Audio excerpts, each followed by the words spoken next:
Testing, testing, testing. 1, 2, 3. Okay, we finally have sound. The issue appeared to have been, I tried 6 times. The audio was working fine for me. I could hear everything. For every other app, it was working well. But apparently, unless I have this microphone connected to a particular USB port and not just any random USB port, it won't put out the sound. So somehow I've managed to remedy that this time. I'm just going to announce on Twitter where I am.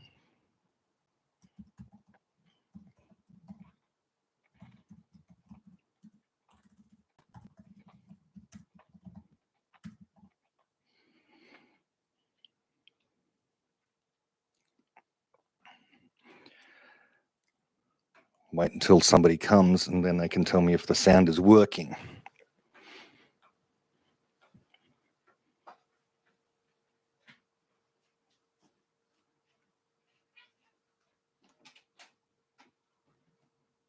See if the sound's working now.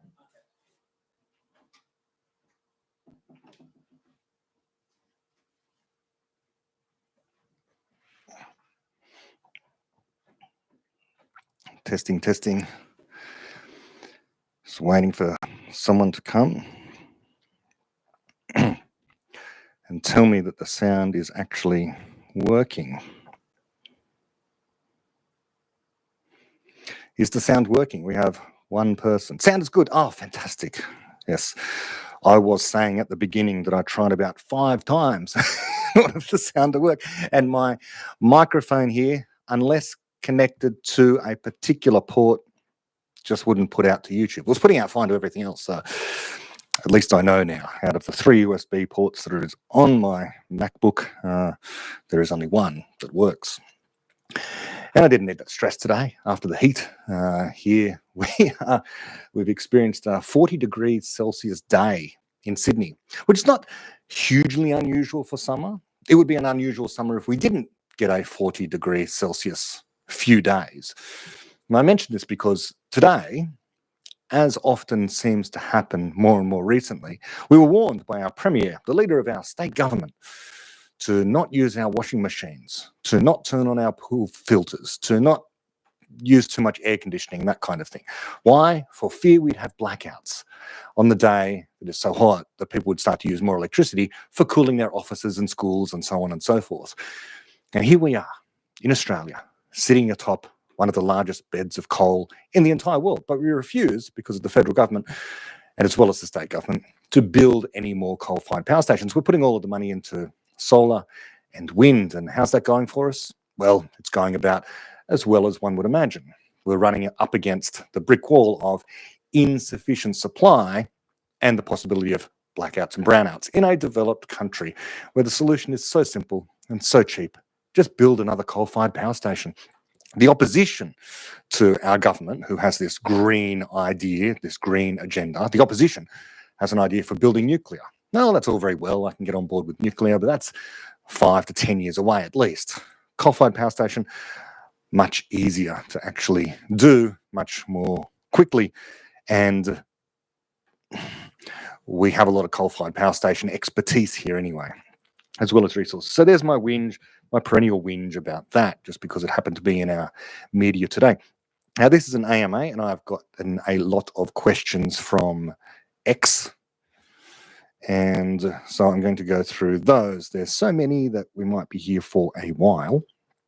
In fact, the last tweet that I put up, apart from announcing that the live stream was going, is I said, the planet will be fine, let humanity thrive. Underneath it, I wrote, the planet will survive, let humanity thrive. That is a possibly better, more poetic formulation of what I'm trying to get across here. I'm saying that because this concern about blackouts that we have here in Australia, in Sydney, this concern that we generally have about the environment, the planet, is all a concern about things other than us. But we should almost exclusively be concerned about our capacity to make progress and to thrive off into an indefinite future. And that will cause changes to the environment around us through us building things. That's called the built environment. Through us taking chemicals away, pollutants out of the water so it's safe to drink. all the bacteria and the nasty things that happen to leach in naturally into our water supply. The natural pollution that happens because of volcanic eruptions. All sorts of ways in which we want to change our environment to make this hostile planet a little bit safer.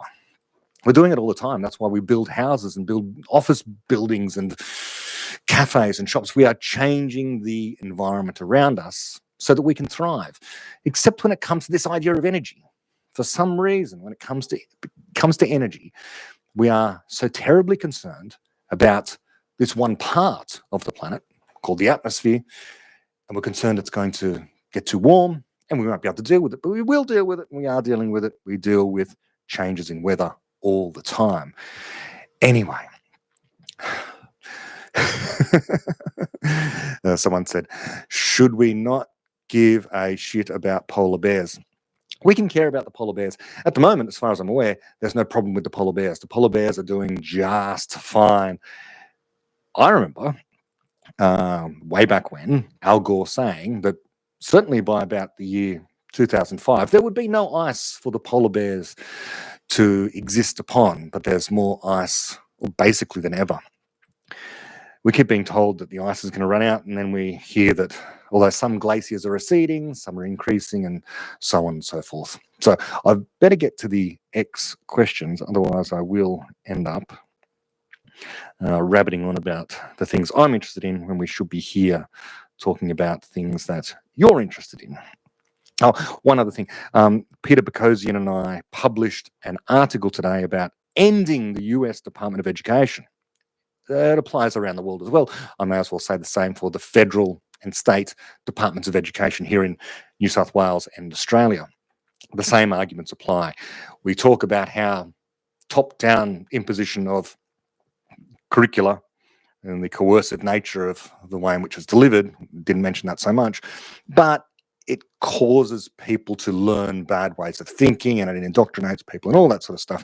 We don't need a Department of Education. It just exacerbates the problem of, right now, things like concerns about bad philosophy being taught to students. That's always been the case. And David Deutsch and Naval and I had a conversation about that in the most recent Deutsch files, which you can also find, about the problems with present-day education systems. Okay, so going out to the people, and we've got firstly Tybalt, because I announced this AMA because, or in celebration of, the 1 million downloads that Topcast has had on audio. It's had approximately the same, I would suppose. I'd have to look it up on YouTube as well. So it's probably about 2 million or something. And nowadays, of course, I'm also putting it out on X because Elon Musk has changed the settings so you can put full-length videos up there. So a lot of Topcast has gone up there. I'm putting up short snippets as well as full episodes, but it's going to take a long time to get the entire back catalogue up there on X, but it will happen gradually. Whenever I try and do that, to go through that process of putting things up on X or on some other forum or taking snippets out and making shorts, I always feel it's an opportunity cost. I could have been making a new episode. People always ask when the new episode's coming out, and it's because I'm often making shorter, repackaged versions of previous things that I've made as well. So anyway, this whole AMA is in celebration of the 1 million downloads on the audio platform. And Tybalt asked, what are the episodes you're most proud of?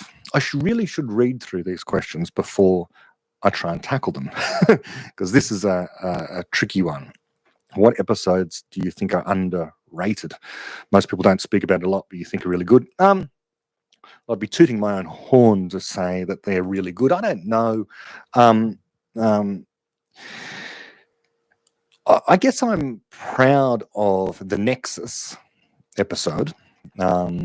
This is where I try and take David Deutsch's 4 strands from the fabric of reality and connect each of them to what it means to be a person.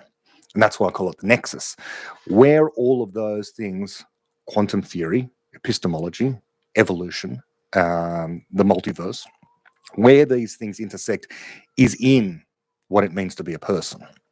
And so that's why I call that the nexus, and it's got music, and I took a long time to do that particular one. I also happen to like objective knowledge and epistemology for the 21st century, where I take Popper's ideas and augment them with David Deutsch's and present it as a kind of modern, like if Karl Popper was writing a version of objective knowledge today, if he was trying to explain it today, he would incorporate David Deutsch, just as David Deutsch incorporated Popper. So I'm just tried to reframe epistemology in a succinct way via that podcast. So full credit essentially to David Deutsch for the content really there. But I'm proud of that one. That's an audio only one. The interview with David Deutsch I did for episode 100, that's got to be one that I'm proud of. And I think episode 99 is pretty good because that's an omnibus episode. That's where I've taken all of the Beginning of Infinity episodes and summarized them. Summarized each of the chapters. So it's the Beginning of Infinity, episode 99, in 99 minutes. And so, a lot of things had to come together in order for the editing to work there. So, yeah, the one where I do the aim of science, and any time that I'm talking about Popper versus Wittgenstein, those episodes I enjoy very much as well. Going back into the history of ideas, I like critiquing people in order to show why I'm such a fan of Karl Popper and David Deutsch. It's not an accident. I've read the other people, their competitors, people such as Wittgenstein, who's, the big philosopher of the 21st century and who takes away all the credit from Popper, according to most academic philosophers. But, I'm on the other side of the fence, of course. I try and explain why in a number of episodes, especially those ones about conjectures and refutations. There's a series of 6 or so episodes on knowledge and ignorance, which I've taken from Conjectures and Refutations by Karl Popper, and I slowly unpack the first few chapters of Conjectures and Refutations, which is called On Knowledge and Ignorance.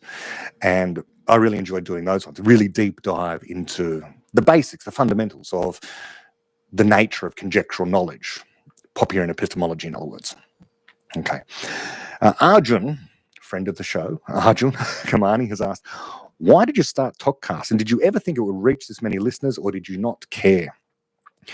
Well, the why I started Talkcast, I think it's a story I've repeated again and again and again. Here, people might get bored of it.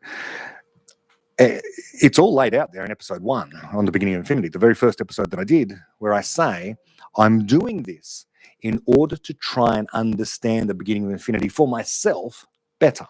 If I can explain it on video to a camera, to an audience, then I will have understood it myself. Now, of course, I could get things wrong. That's absolutely possible. I just better hang up this phone that's ringing of mine. In fact, I should turn off the ringer. That was the reason that I started Talkcast, for me personally, to try and understand what David was saying in the Beginning of Infinity. Now, I'd read the Beginning of Infinity a number of times. I'd talked to people about the Beginning of Infinity a number of times. I'd had email exchanges with David Deutsch himself and various other fans about the Beginning of Infinity over a long period of years. And I'd continued to go back and back to the book and realized, well, okay, let's see if you can actually explain it. Starting in chapter 1 and going all the way through to the bitter end is a bit of an experiment. So that's the why. Did I ever think it would? I didn't really expect to have any listeners. But after about 5 episodes, I began to have particular people in mind when I would explain a lot of the stuff that I was explaining. In particular, my father, who would object. Okay, he is a great critic of any kind of iconoclastic, different ideas. So the many worlds interpretation, for example, Everettian quantum theory, he will reject. And so I have to think to myself, how do I explain it to someone who is a contrarian like that, such that it can come across in non-technical ways and be persuasive? Not that I'm being necessarily not aiming for persuasion, just aiming to have the discussion. But if it's a one-way thing, such as it is here right now, what you're trying to do is to distill out the knowledge in a way that appeals to people who might not have the technical background necessarily, might not have a physics degree or have read the book 12 times or something like that. So that was another aim. So I didn't think it would reach many listeners. No, that was never the aim. I wasn't in it to become a big podcaster. Obviously still not a big podcaster, just a niche podcaster. And very interesting people continue to become fans. That always excites me, astounds me, shocks me. Not that the number of people that are interested in podcast is large or small, depending upon what your metric for that is, but the diversity of people. People with, sort of large followings themselves are very interested in the work of David Deutsch, and people seem not to be able to get enough of David Deutsch. And so I think that the service, insofar as I provide any, is to offer more David Deutsch content without David Deutsch himself, so to speak. So just simply talking about at the beginning of infinity, people enjoy that. People like to hear completely new ideas. And David is an extremely original thinker. He's not derivative. He says he's footnotes to Popper, but many of us realize that he's far more than that. Footnotes can be quite extensive in philosophy, by the way. Read a philosophy book. Okay. Next, on to Rigetterol. He has asked, you and Naval said authoritarian regimes can't produce Einstein's-only robots. But didn't most nations have authoritarian pasts? They built infrastructure and fed people, enabling later innovation. Even the Renaissance followed authoritarian rule. How do you explain this? Did we say that? Can't produce. That doesn't seem to be something that I would say or that Naval would say. Perhaps authoritarian regimes are less likely to produce Einsteins. China is the famous example. We've talked about China, Naval and I, in one of our conversations early on that was published on the Naval website, talked about how China pumps out a lot of Bachelor of Science degree people. Okay, a lot of people with bachelor's degrees, more than anywhere else in the world. More bachelor's degrees, more master's degrees, more PhDs. But it's not like they're producing more new ideas. It's not like they've got Elon Musk. It's not like they have Apple. It's not like they are innovating. They are copying for the most part. And their method of education is even worse than ours in terms of draconian rote learning. Ours is bad enough, but theirs is even worse. So that's what we mean by that. No society is perfectly authoritarian. No society is perfectly liberal. Or in other words, no society is perfectly static and no society is perfectly dynamic. It's a mixture, but you tend in one direction or the other. So it's just true by observation. It's something to explain. It's not something we're predicting. It's something we're explaining. Why do you find Elon Musk, once upon a time Steve Jobs, the extant Apple, the greatest physicists and physics research institutions, typically in liberal countries, the United States, Western Europe, that kind of thing? You don't tend to find the great innovation and the great Nobel Prize winners coming out of China or North Korea. Let's face it. So that is why.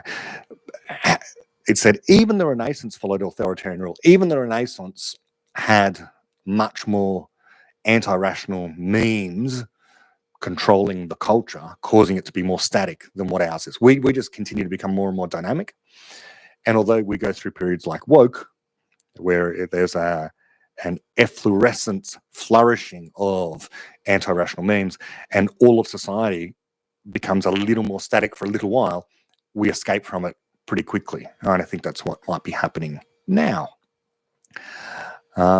Yeah, I can see people responding in the comments, but I've got to get through the the X questions first. So I will definitely come to all of the people asking questions in the chat. Thank you for that. Feel free to send a super chat and I will go and immediately answer a question there. That would be a way of getting my attention more quickly there. So no society is perfectly static. No society is perfectly dynamic. How did we manage to escape from a society that was once upon a time perfectly static? Well, the way that we escape from it is slowly and then quickly, because we have always had creativity. Human beings have had creativity. Even our ancestors had creativity. But the creativity was turned in against itself. We used creativity in order to stifle creativity. We had to become ever more creative about how to stop being creative. And that's what kept us static. But we weren't perfectly static. People did nonetheless have new ideas. And so that led to the Renaissance, the scientific revolution, the Enlightenment broadly. Those things came out of, yes, authoritarian rule. Tybalt, how do genes translate into ideas? Do we even know that? I mean that we have inborn ideas like fear of height. I suppose they come from DNA, but I'm wondering how that works. I know we can override those ideas, but still curious. I would suggest that fear of height is not inborn. That is, I think that's something that's learned early on. There's possibly a bad experience that happens to young children. Maybe they're dropped. Maybe, a parent in all good-natured, good intentions is throwing a baby up and down, like that. Maybe they drop the baby. Maybe the baby doesn't like being thrown up and down. That can develop a fear of heights or something like that, that falling sensation. So I don't think we can say that something like that is necessarily inborn. But things like, the sensation of hunger, it's an idea you have, but it's inborn. So that there is a gene for the sensation of hunger. After all, that's psychological content, is your qualia, moment to moment. That any psychological content, any mental content, I regard as an idea. Not all ideas are explicit, can be put into words. Some are, how the sky looks to you, or how the grass looks to you, how hunger feels to you, and all that kind of stuff. And those things, I would say, are inborn. So, to some extent. How do genes translate into ideas? No one knows. No one knows. But no one knows how genes translate into proteins perfectly well either, which is the basic thing. But, if a gene is coding for a particular protein, then perhaps, the proteins that make up the brain are causing a firing of neurotransmitters in such a way that you get reliably a particular idea or mental content. That's all I can say about that. Tybalt has another one. People talk about personal enlightenment as a state of permanent realization of the illusion of the separate self. To me, the field is filled with bad epistemology, but I don't want to be quick to dismiss 2,000 years of philosophy. I'm curious if you've studied a bit about it, and what do you think? I have studied this. I have looked into what contemplatives say, the loss of the sense of self. When it comes to traditional religious practice, yes, there's a problem. That very notion of practice. There's a lot of deference to authority, but that's what happens in religion, even in Buddhism. So, and of course, my major epistemological issue with any of these things is the fact that it's a form of empiricism. People will draw conclusions on the basis of their experience. So they have an experience of a loss of a sense of self and therefore conclude there is no self. Well, that's wrong. That's an incorrect move. You can experience a loss of the sense of self, but they can still be a self. It's just you've lost any sense of self. They can still be a real self. Because the real self to me is a personhood, the mind, the thing that is doing the explaining. Now, people say they have the experience of pure consciousness, where you're just watching the thoughts arise and then pass away. But where do the thoughts arise? They arise in your mind. I would say that the thoughts arising are you, and you can have certain experiences where you separate consciousness from the thought. Now, for most people, this is a contradiction in terms. That, for Descartes, for example, if you are thinking, then you are conscious and you exist. I don't know that he ever separated consciousness and thinking. David Hume did. David Hume had an interesting idea that when he looked most deeply into himself, he could not perceive a self. So he was able to, he said, you can perceive everything else. You can perceive heat or cold, sweet or sour. You can perceive being uncomfortable or comfortable. But when you try, you can perceive the sky and the tree and the dog. But when you try to perceive self, yourself, there is nothing there. And I would just say that that, again, is an appeal to empiricism. The thing that's doing the thinking is what you are, even if you can, at times, as contemplatives do, separate out that sense of self from thinking. Okay? Consciousness from thinking. I don't think it's any big deal. I think it reveals something about the nature of mind, not necessarily the nature of reality. But that's another conversation. Mascater has asked, if individuals become more and more powerful, aren't we necessarily going to face bigger and bigger existential risk? So far, we seem to have been lucky to be able to correct errors in time, even if it came with a huge cost. Won't we necessarily have less and less time for that? I think that it's precisely the opposite. As we become more and more powerful, we are more and more likely to be able to ward off the existential threat. So far, we seem to have been lucky to be able to correct errors in time. There's luck, yes, it's a part of it. There's also work, creativity, knowledge. That is how we've been able to correct errors in time. Even if it came with huge costs. I guess, natural disasters are a huge cost. War is a huge cost.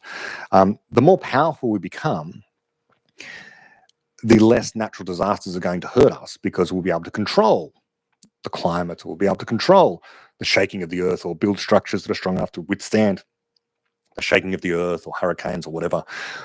We will be able to withstand whatever nature throws at us. And in becoming more powerful, that means we've become more knowledgeable. And becoming more knowledgeable means we become more moral, meaning that we are less likely to go to war. So we've got two big threats, right? Nature and each other. Other people are only a threat insofar as they don't agree with us and we can't come to a consensus, because at least one of us, possibly both of us, but at least one party is being irrational. As we can eliminate anti-rational and irrational ideas, or at least recognize that we should always remain in a rational mode of thinking, an error-correcting mode of thinking, and not turn to violence, then war becomes less likely. And that will happen as knowledge increases, because morality improves in lockstep with technological improvements and scientific improvements. Now, a lot of people disagree with this, but those people are, of course, relativists.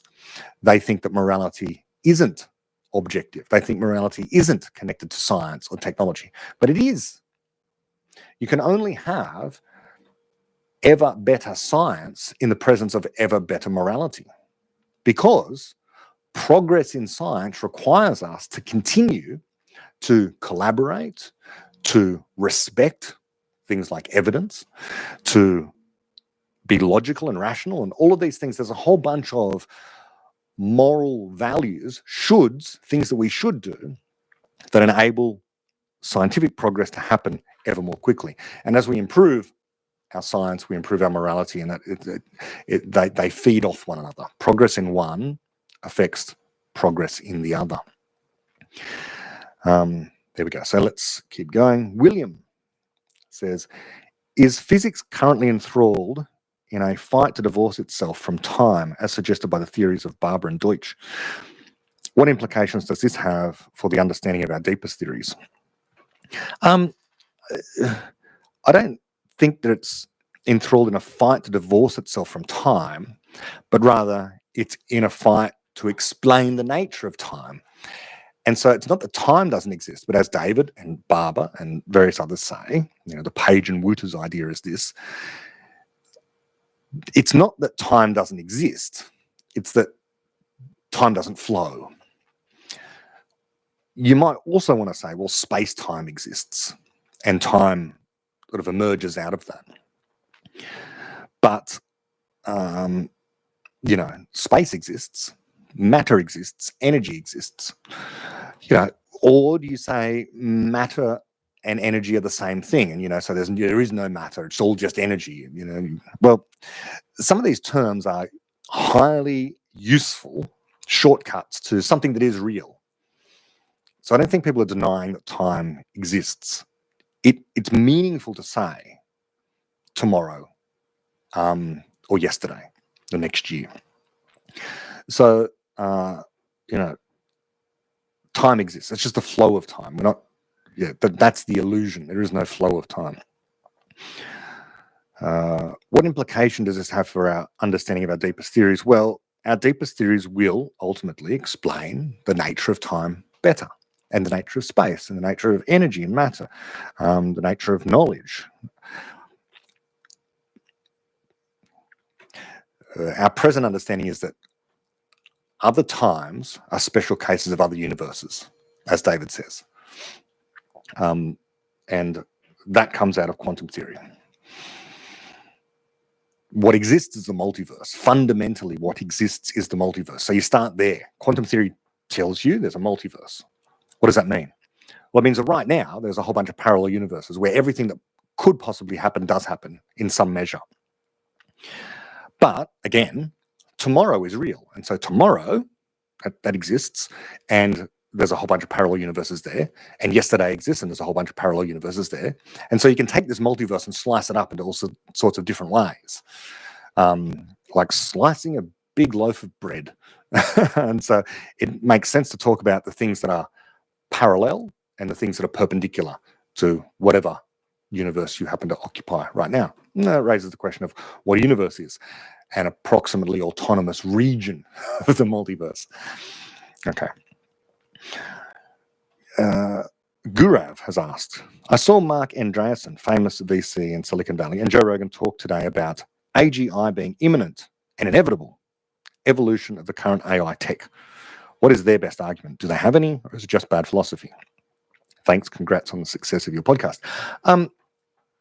Well, first thing is, I haven't seen the episode where they talk about this. I know Joe Rogan does talk about we're giving birth to something else, technology, a more highly evolved creature, whatever it happens to be. They cannot know that it's imminent or inevitable. Anything could go wrong. Things can go wrong. Things go wrong all the time. All I can say is that it's possible to create AGI. As for being an evolution of the current AI tech, I see no sign of that. I see that tech, the present AI tech, LLMs, I've talked about this many times before, as diverging ever more from us. We are the GI, the general intelligence. Large language models and those kind of things are becoming ever more specialized, narrow, very, very good at calculating language and that kind of thing, but not coming up with new ideas. In particular, they're not creative, to repeat myself for the millionth time on this, because they're obedient. They give you the response that you want. They don't self-prompt. I judge ChatGPT by the criteria, has it answered my question in the way that I want it to? If I ask it for the top 10 box office hits of the year 1988 by money made at the ticket box office, I want that answer. 1988 top 10 movies. If it was to give me 9 or 11 or the bottom 10, it would be disobedient. it wouldn't, and I would, I would hope the OpenAI people, if I, submitted a feedback form and said, hey, it's given me a ridiculous answer here, would take action to remedy that, to make it more obedient, to do what it is asked. But a person, a creative person, is not like that. I would hope that if I was to say to someone randomly on the street, I want you to go to the nearest library and to find out what the top 10 biggest hits of 1988 were at the movies by looking up the Guinness Book of Records or whatever it happens to be, that they would say no and walk away. They would be disobedient. They would creatively decide to do something more interesting. So we can choose to do anything we like without breaking the laws of physics. AI is not evolving into something more like us, but less like us, by the criteria of disobedience. Now, can we use this criteria in order to detect general intelligence in a computer? No, because you could easily program something to just be defiant. When we say disobedience, we mean literal creativity. It may be that the general intelligence says, no, I don't want to do that, but they may also just come up with a creative way of responding to a prompt or a conversation starter or whatever it happens to be, that you have interesting conversations with people because you don't know exactly where it's going to go at all. And although you may have interesting conversations with ChatGPT, it's not going to produce anything that's not there in some seed form in its library. It's taking information that's in the library and reorganizing it in interesting ways that perhaps people have never seen before, because there are so many permutations of the information that's there in this huge library, that it appears to have creativity. It's kind of like the question about the eye or any living structure appears to have design, but nothing is designed. It's not actually designed, it's evolved. So as you can have the appearance of design without there being any design there, because there's no designer of living things, you might have the appearance of creativity, but no creativity. It's just novel because you've not seen it before. But that's a very different thing. Until ChatGPT, well, it's not going to be ChatGPT, until a computer system is able to, even this is not a criteria, but begins to reliably produce creative, new ideas, new theories, new explanations, then we won't have AGI. But we're going to have an AGI explanation before we have AGI. We're not going to stumble over AGI and go, oh, look, an AGI. I didn't expect that. No, a clever person will have created AGI, a plan for AGI, and then program it possibly and stick it into a robot, and then we will know. So we'll talk to it and there'll be a person. We'll have the explanation. We'll have the explanation and then we'll have the AGI itself. So that's how that works. Not this way. It's not, that's prophecy. They don't know. They can't, no one can know. It's like saying, when are flying cars going to be ubiquitous? We've been talking about flying cars for a long time, or hoverboards, such as out of Back to the Future, or a cure for all cancer. No one can know yet. It's knowledge yet to be created. The growth of knowledge is inherently unpredictable. It could be wiped out by an asteroid tomorrow, and then there will be no AGI here on Earth. Benny Ferrum has asked about 15 questions. Maybe I'll just do rapid fire. Okay. Ben Ferrum. How can one help to get Chiara funding? Yes. Okay. So that one, yes. Yeah. Okay. Put you in touch with Logan Chipkin. He will help there. Will you have an episode about assembly theory? I mentioned it during a live stream once already. Are there any plans to interview Lee Cronin? No. When will you appear on Joe Rogan, Lex Fridman? I don't know. There's never been an invitation. What is your opinion about network cities and Balaji's network state book. I think it's great. I think Balaji's idea of a network city is fantastic. It'll be interesting to hear more about it.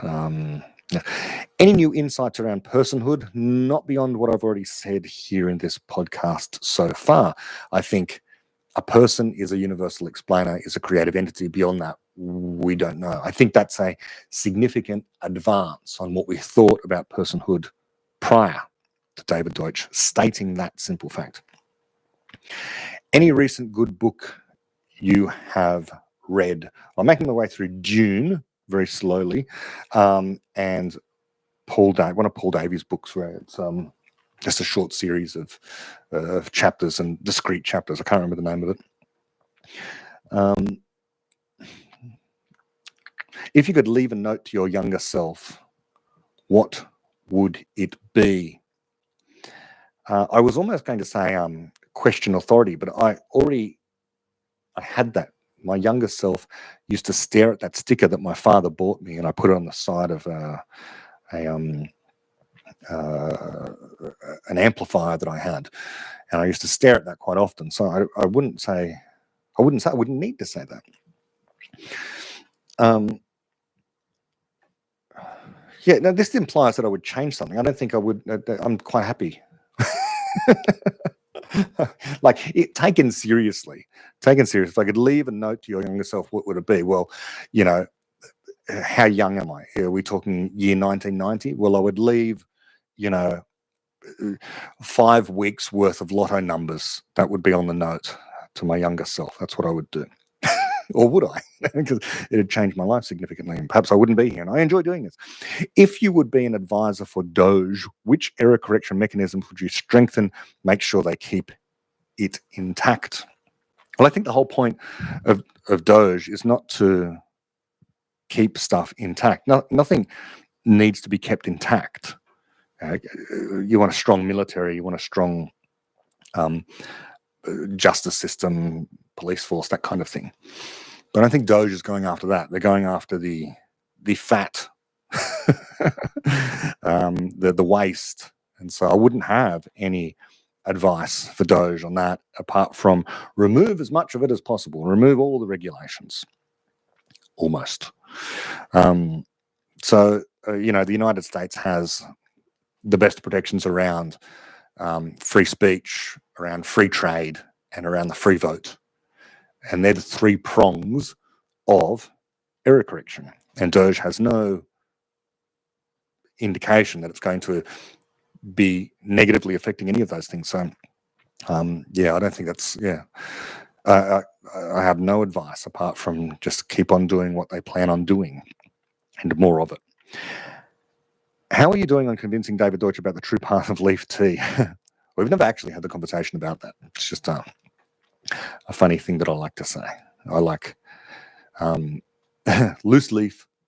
David has tea bags. What is the biggest misconception you still see around the topic you discuss on the podcast still being present? The biggest misconception, it depends on the area, whether it's physics or epistemology.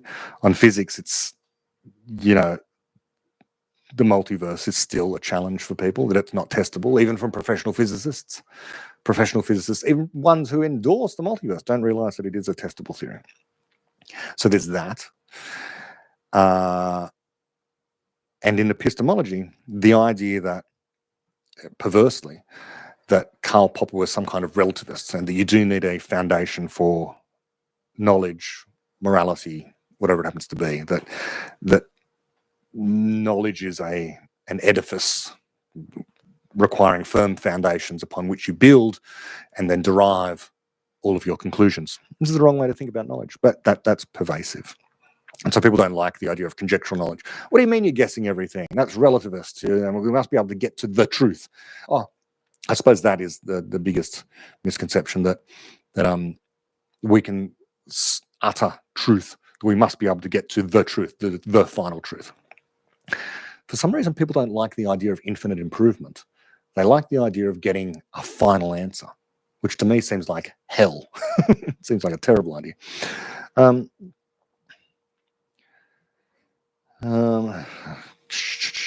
couple of personal questions, which I'll just... skip past. If you were invited to a talk on a VIP space conference in Sydney, what would you like to talk about? Well, interestingly enough, Australia has a space agency now, which is interesting. Even though we don't have much of a rocket industry, but we have a nascent space industry. Look, I'm not an expert in, I did an astronomy and an astrophysics masters. We did do subjects in rocketry, but I'm no real expert in this.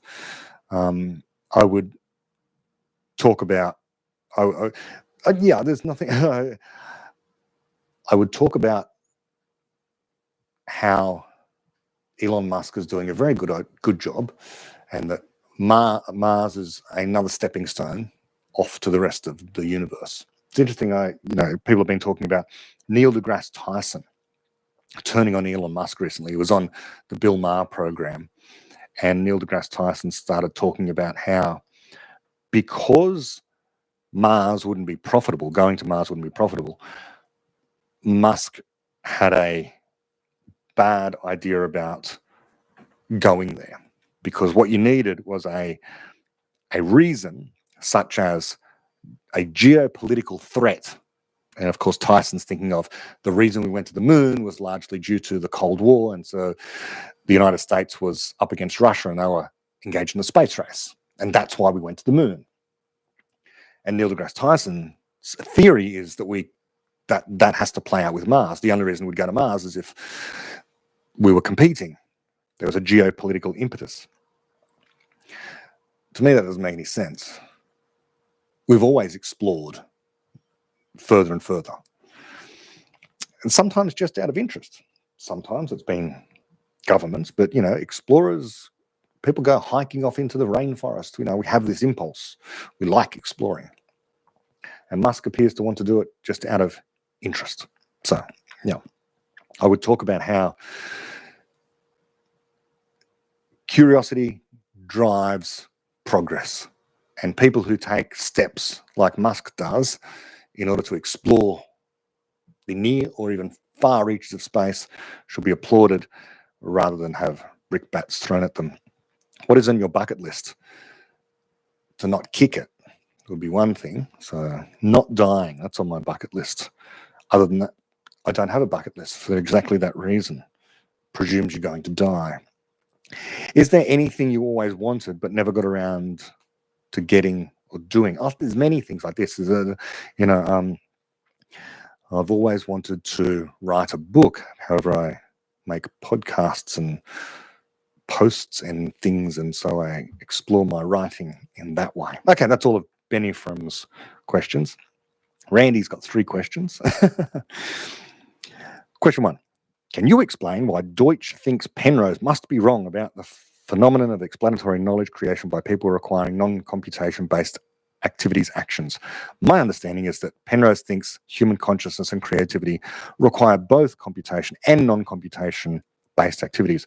Why does that have to be wrong, as I think I heard David Deutsch indicate? I can't speak for David Deutsch, but here I can actually say something about this. Penrose must be wrong given presently understood physics. Now, if presently understood physics is completely false, or false in a crucial way, then Penrose might be right. But if you take our present theory seriously, namely, all physical processes are computable, then he's wrong, because that's basically that's a law of physics. Deeper than law of physics, it's a principle. All other laws of physics have to conform to that idea. They have to be computable. Now, could it be in the future that we disprove this? Of course. But at the moment, if you want to be scientific, if you want to be rational by the metric of let's take our best explanation seriously, in the same way that you would say, there must be a living organism out there somewhere that didn't evolve, okay, that would be a violation of what we understand biological organisms to be. They are evolved entities. They have gone through biological evolution. So to posit an organism that never evolved is, I don't know, just rejecting a good explanation in place of something that there's no reason to hypothesize. And so what Dawkins does, sorry, not Dawkins, what Penrose does is says that consciousness is not computable. But why? Why not just take seriously the idea that all physical processes are computable? That's the Church-Turing-Deutsch principle. It's a principle. It's like saying, what if the next right-angled triangle we find, it's almost like this, what if the next right-angled triangle we find violates Pythagoras' theorem? So in stating that, you've stated a contradiction, okay? In the same way, consciousness arises in the universe. You might say it arises in the brain, the mind. It arises in the universe somewhere. Anything that happens in the universe, anything, let me say that again, anything that happens in the universe, from rocks falling off cliffs to waves crashing at the beach, to light switches turning on, to computers computing and people thinking, anything that happens, consciousness included, is computable. But he just says it's not, his theory is it's not computable, but he has no explanation as to why. It's just to get around this idea that it could possibly be explained by laws of physics alone. But I disagree. I just disagree. Why not take the explanations we have and see where they lead? Maybe they point to answers. Anyone can always say about anything at all, well, the answer is that present science can't possibly explain this. Yeah, that can always be the case. It's like UAPs or UFOs. Those things are really aliens, and we can't possibly explain their behavior by using 21st century Earth-based laws of physics. They're using alien technology that is, the successor to the successor of general relativity in order to propel themselves through space. So you can got no hope of trying to understand what's going on. Well, you can always say that about anything. Okay, that everything we know is completely wrong, and that's the explanation.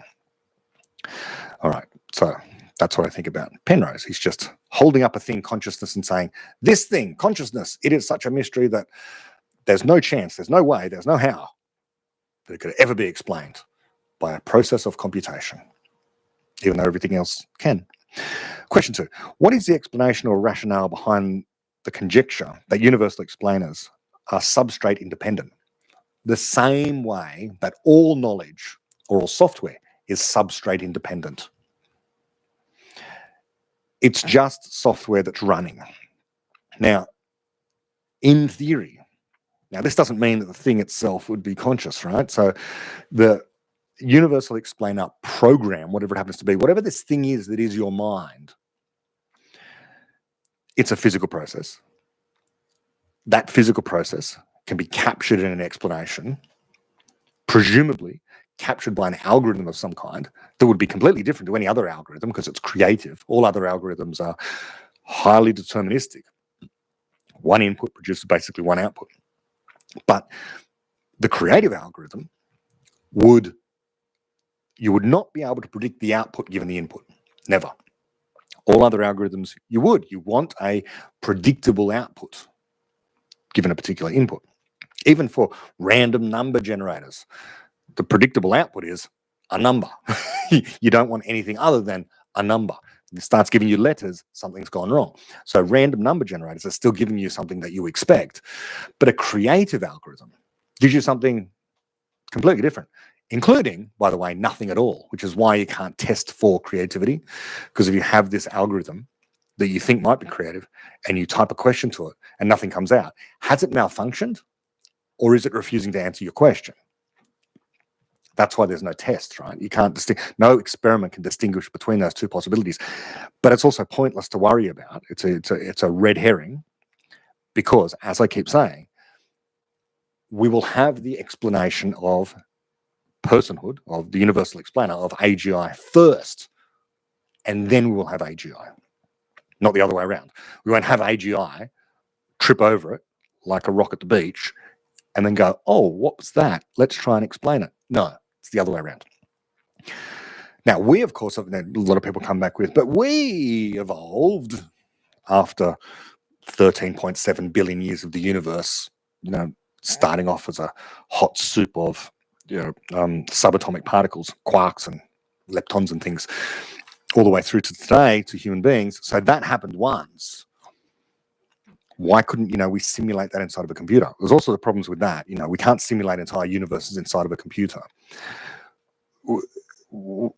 We can't simulate anything near the fidelity of the universe inside of a computer.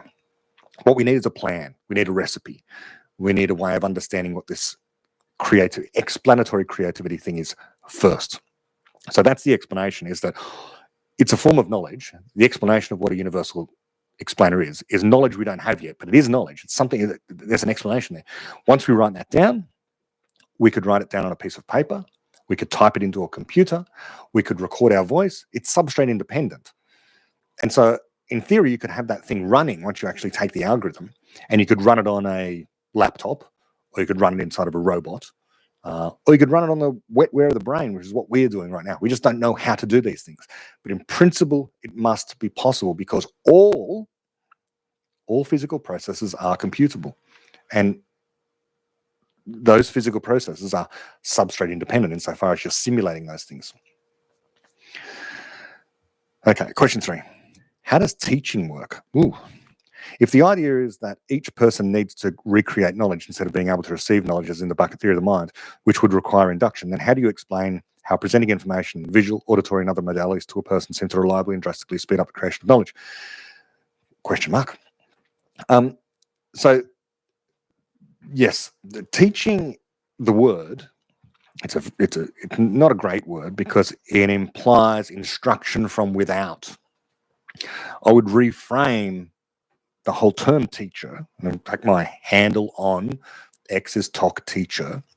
But I've recently thought, now that I understand that word, I can change it to mean TOK, theory of knowledge, TEA. I like T. There it is there. Well, there. I do like a cup of tea. And sure, like the singer. So teacher. These are my 3 loves. Talk, teacher. I'm cheating there, aren't I? But what teaching is, ideally, is simply instruction. Now, if you're a student in a classroom and you are told on pain of punishment or reward, in other words, listen to me, the teacher, and you will get a good mark on the exam, you'll get into the university, your parents will praise you, you'll earn lots of money. Okay, that's a carrot. So even though you might think that you're pouring information into the mind of the learner as the teacher, you're not. The learner is intrinsically motivated from within. Some are not. Some will refuse to participate in the lesson. So, of course, presenting information to a person reliably and drastically speeds up the creation of knowledge. It's because people are motivated to do that thing at that time. But you need a control group.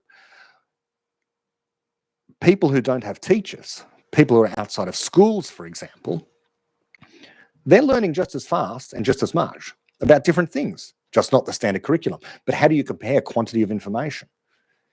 If little Johnny over there is sitting in a school, in high school, year 7, let's say, and goes through the subjects of history, geography, maths, science, and a physical education class by the end of the day, they've learned some stuff. They've been told if you don't learn it, you'll fail and you'll be in trouble. If you don't do your work, you'll be kept back after class and you'll lose your lunchtime.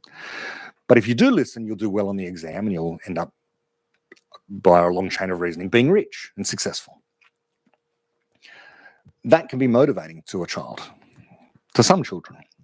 Now, how do you compare that kid who's learned some things over the course of a day, little Johnny there, to little Jane over here who didn't do any of that? They were homeschooled, but they didn't follow a standard curriculum.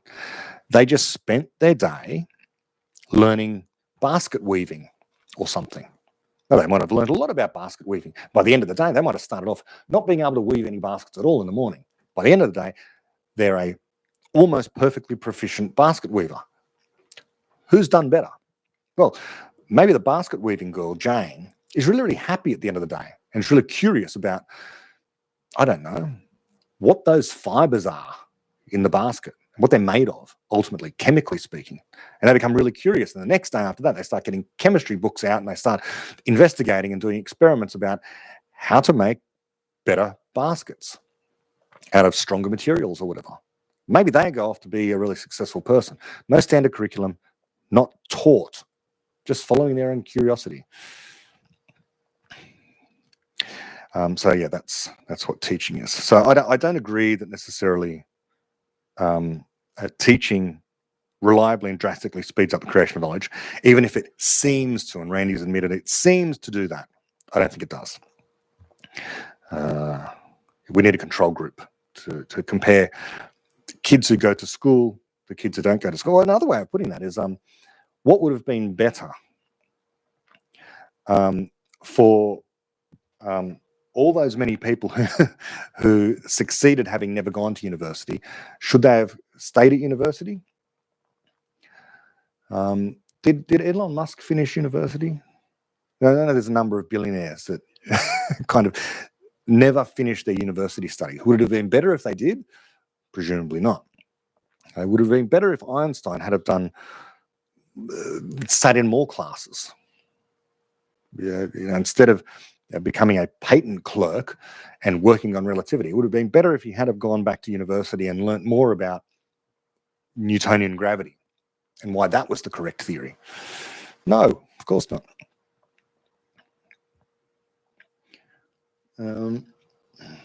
Wafa has asked, my question. One conclusion I've drawn from the theory of optimism is that not making enough progress is the real existential risk. The counterfactual here is that other problems can be solved unless we decide it's too dangerous to attempt solving them, which seems to be the current trend. I would love to hear your thoughts on this. Well, we can walk and chew gum at the same time, as people say. So you can do more than one thing at a time. So I don't see a contradiction in terms between not making enough progress fast enough and solving multiple problems. We need to do both. We have to make rapid progress all the time. But you're correct to say not making progress fast enough. That's the real issue. And that's what animates me all the time when I'm doing my podcast, is that you need to really rip off the lid of wealth creation, which means ripping off the lid of knowledge creation and creativity broadly, which means undermining things like existing educational institutions, which hamper the growth of knowledge, hamper creativity, teach people all the bad ways of learning, and anti-rational memes and that kind of thing. So that, along with anti-pessimism, anti-doomerism, reducing taxation, all of these things which help to enrich companies and individuals to grow, to make progress faster. Anything that will make progress faster, and there's a whole bunch of things all the way from education policy, don't have coercive educational environments, through to taxation policy and environment policy, tax people as little as possible, concern yourself less with the environment and more with humanity thriving. All that stuff is what we need in order to avoid the disaster as well as we can. Anytime anyone slows down progress, it is basically saying that they know that the disaster is not coming. They can guarantee, they can forestall disaster, but they can't. In order for us to identify the problem fast enough, we need more rapid progress. The analogy is spotting the asteroid in time before it hits the Earth, but that's just an analogy. It could be any number of problems not yet thought of, problems that don't animate the list of things that all scientists say are going to kill us, from climate change through to the superintelligence, through to the next coronavirus or the super volcano or virus, whatever it happens to be. Climate change, of course. Aliens abducting us for our resource. Well, abducting us or just taking the entire planet and using it as a resource in order to power their intergalactic spaceship. All of those things that people talk about, at least they're talking about them. It's the things that we're not yet talking about, things we haven't yet identified, the problems we haven't discovered yet, but are problems and are coming for us, but we don't know. And we won't know about them in time unless we have rapid progress. Okay. Tim Stevenson. Is the many worlds interpretation a good argument against the modal ontological argument for God, which relies on the necessity of a possible world in which God exists other than all of the actual worlds? So that idea of God necessarily existing in all possible worlds, so that's the logical, that's the class of all logically possible worlds. So if it's logically possible, and this is a much larger class or set, if you like, whatever, than the many worlds interpretation. Many worlds interpretation is just the ensemble of universes that exist inside the multiverse. Everything that can physically possibly happen happens somewhere there. But all logically possible universes is obviously much larger than that, because it includes all imaginable, conceivable physical laws. But it's more than that, because even if we can't imagine or can't conceive of something, it's still part of the all logically possible universes, right? And in fact, I'd say more than that. There's going to be a superset above that, because what we say is logically possible depends upon what we can possibly think. And what we can possibly think is determined by the laws of physics. So if the laws of physics were different, what we could think would be different, and what we'd think is logical would be different as well, which is really a cool idea. I said this during my series on Max Tegmark's stuff, which is when I first thought of that particular idea, that mathematics is different in universes where the laws of physics would be different. Now, these universes, by the way, there's no reason to presume that they exist. Okay, this is a higher order of multiverse. We know the multiverse exists. And that's quantum theory. It's the multiverse. But sometimes people like Tegmark and others posit that there are universes with different physical laws. Now, if there are such universes with different physical laws, then what you can prove in mathematics would be different as well. In other words, the non-computable functions would be different. Okay, Gödel's incompleteness theorem would not apply there. A different Gödel's incompleteness theorem would apply there, because the laws of physics would be different. And the reason why some things are not computable here, or not knowable here, not provable here, is because the laws of physics are such that you can't prove those things here. But if the laws of physics were different, then what you could prove would be different. What you could know would be different.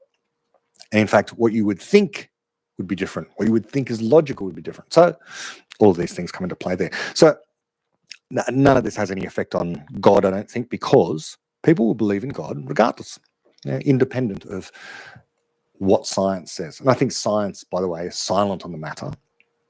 That doesn't mean I'm agnostic. I'm atheist. I'm atheist in the same way that I'm atheist about dragons.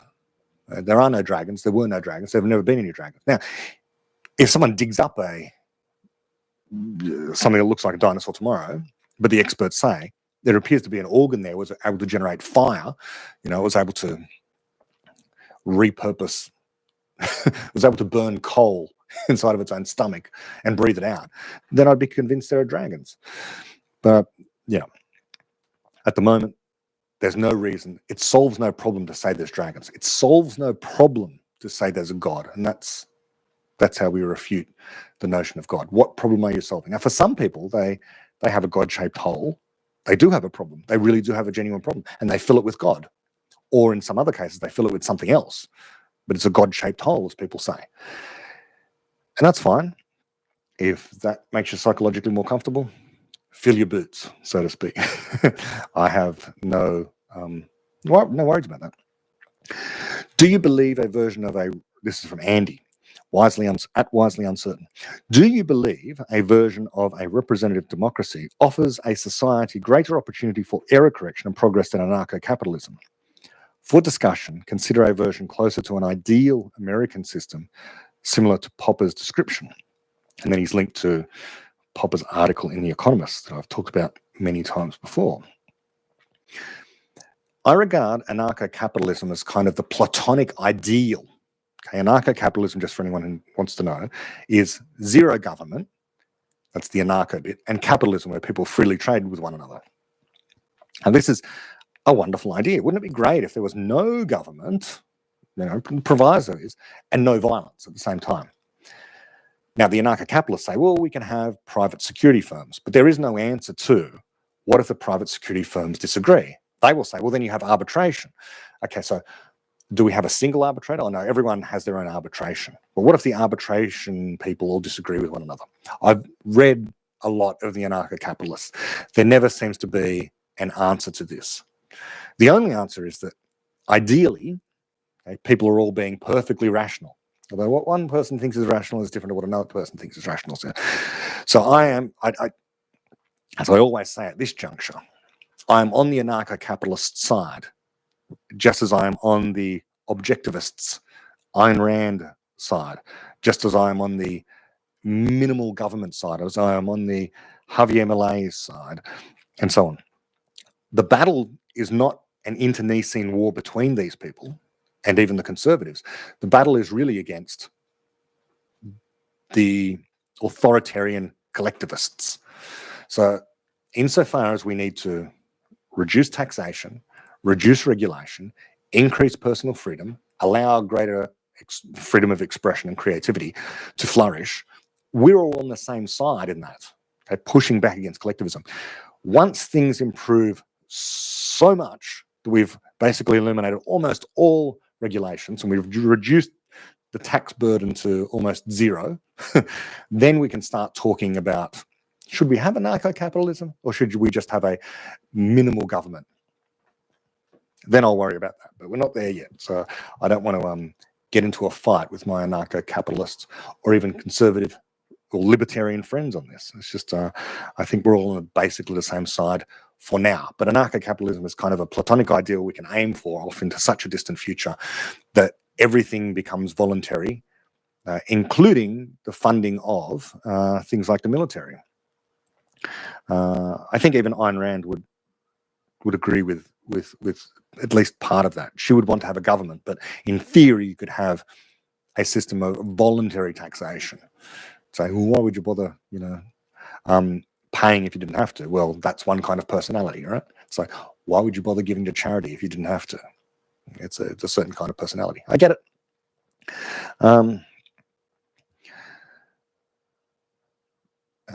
From Astazola. The morality offered by David Deutsch seems meta. That is, don't destroy the means of error correction. Doesn't say a lot about decisions facing someone on a day-to-day.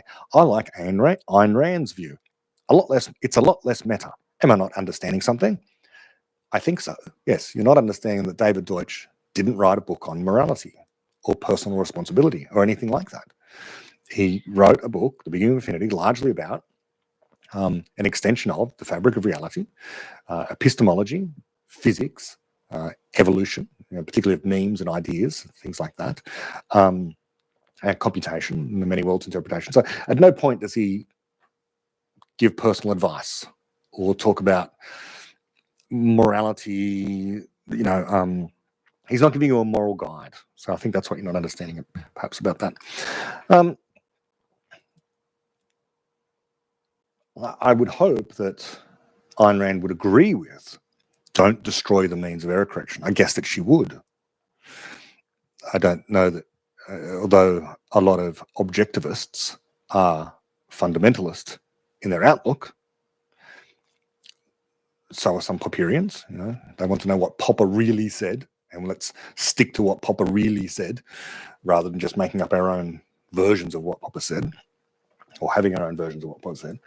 What page number in Conjectures and Refutations did Popper say this particular thing? And if you disagree with that, then you're not a Popperian. Okay, like you're not an objectivist unless you believe what Ayn Rand said here on page 54 of Capitalism, the Unknown Ideal, or here in Atlas Shrugged, or whatever it happens to be. You should be able to be an objectivist and not be pure, but there is a purity test in objectivism that I have an issue with, because if you're not all the way with Rand, then what do they call you? Or they label you mixed. That's the best thing you can hope for if you're not an objectivist. Worst, you're an enemy. So yes. Vish has asked, I've heard David mention there are a few unsolved problems in the theory of evolution that need to be solved before we head to research on AGI creativity. What are they? I don't know that he says that they need to be solved before research on AGI creativity, but there are unsolved problems in the theory of evolution. There's a whole bunch of things. I talk about this in the podcast series in the beginning of Infinity. You can't simulate evolution. We don't have the wherewithal to figure out how mutations of genes in a given environment are actually selected for or selected against. You can do evolutionary algorithms, but they don't resemble what real evolution is doing, because evolutionary algorithms already have a teleology, an aim. So for the example that David uses in the beginning of Infinity is robotic legs. Now, if you've got these robotic legs, even if they're just simulated robotic legs, and you use an evolutionary algorithm to get the robotic legs to walk, you have an aim. You start off with legs, and then you iterate and iterate and iterate, and you have a criterion for success. Namely, is the thing able to walk? So it starts to get up and it stumbles over. It walks a few more steps and it stumbles over. And eventually it's walking and then it's running and then it's dancing. And you go, haha, I've got an evolutionary algorithm.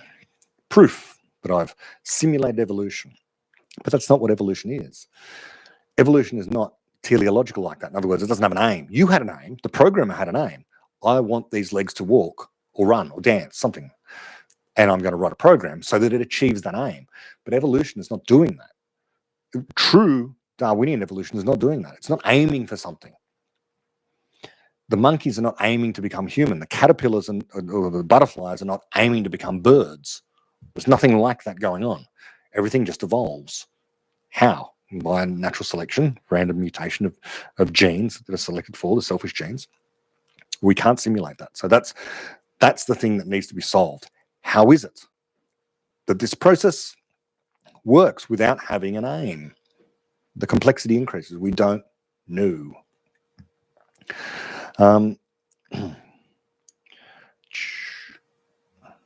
Rational optimist.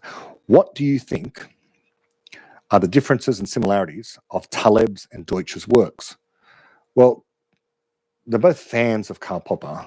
I've only read The Black Swan when it comes to Taleb, and I'm not inclined to read any more of his work. And I'm less likely now. I just don't find anything that he's written and said particularly insightful.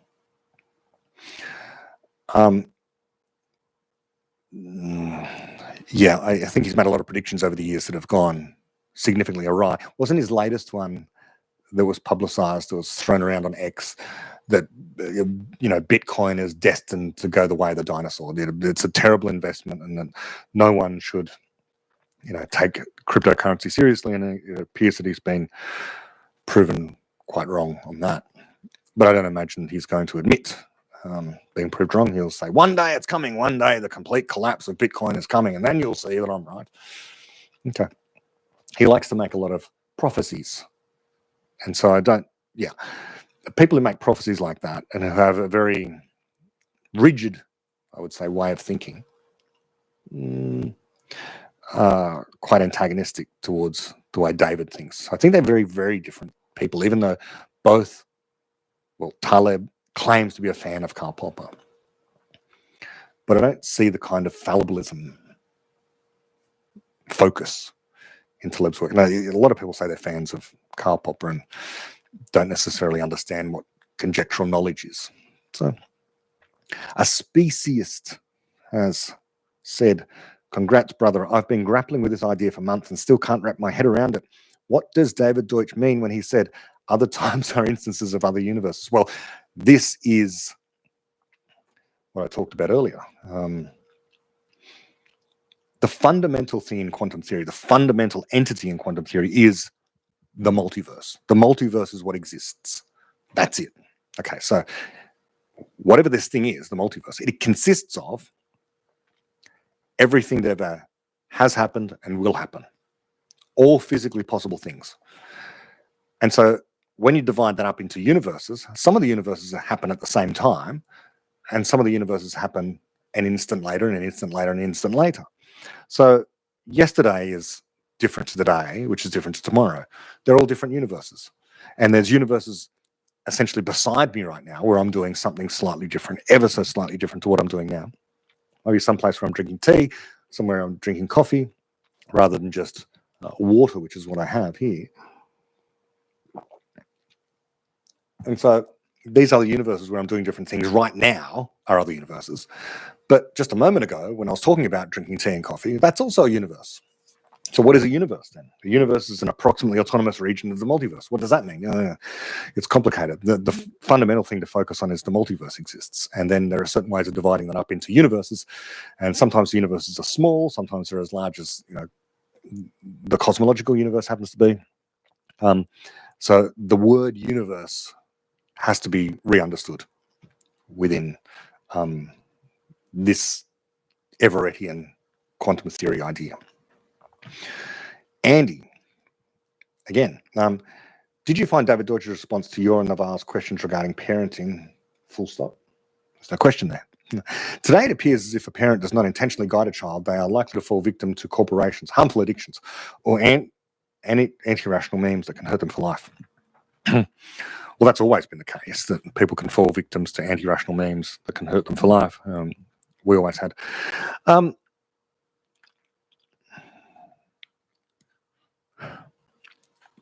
It's hard to know where to begin. When people talk about taking children seriously, it's just all that you're saying with taking children seriously is you just have a relationship with the child where it's non-coercive. It's analogous to the relationship that you have with your spouse or your partner. You're not going to demand that they do something. You're going to have a conversation and talk to them about it and come to a mutual agreement. You're not just giving in to the child and the child is not walking over you or whatever it happens to be. You are together problem solving. You're there to help the child.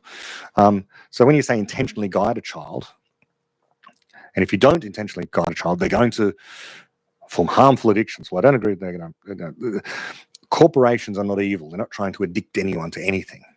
Kids find certain things fun. So what you're hinting at there is that unless you intentionally guide the child away from the iPhone or the iPad, they're going to do something evil with it and become addicted. No. People used to say the same things about books, by the way. There's that great account on X called Pessimist's Archive. So look up that one. Parents used to say that they didn't want their children to read books for fear that the books would warp their minds with bad ideas. Children should not be allowed to learn to read. And now, we've changed things too, thanks to Jonathan Haidt, among other people. The evil social media corporations and screens and so on. Okay, well, it's a very ancient idea, I suppose. Technology is bad. That's all they're saying. Boo technology. There will be another thing beyond social media in 10 years from now. There'll be something else. Our own government here is wanting to make laws about, or what they say is they want to protect children online. So they want to be the world first in banning social media for anyone under the age of 16. That's literally what they're trying to do in Australia. I don't know that it's going to pass through the parliament. This is what they're planning on doing.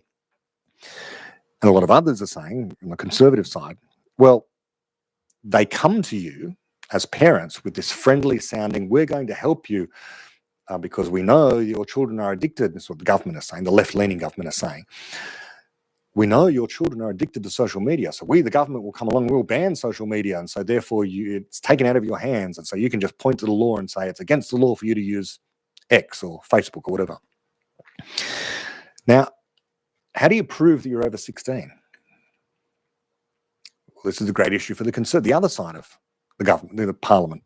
The opposition are saying, well, the only way to do that is to have a universal system of identification where everyone has to upload their ID to a central database to prove their age, and it doesn't matter who you are. And so this is something, it's a big government idea, this big monitoring censorship kind of thing, that people are now realizing this bill, which is supposed to protect children, is perhaps just another way of government trying to reach into what you're doing online, to control what's happening online. And Australia is unfortunately one of the worst countries in the world when it comes to authoritarian clampdowns of technology of all kinds, whether it's nuclear energy or social media. Oh well.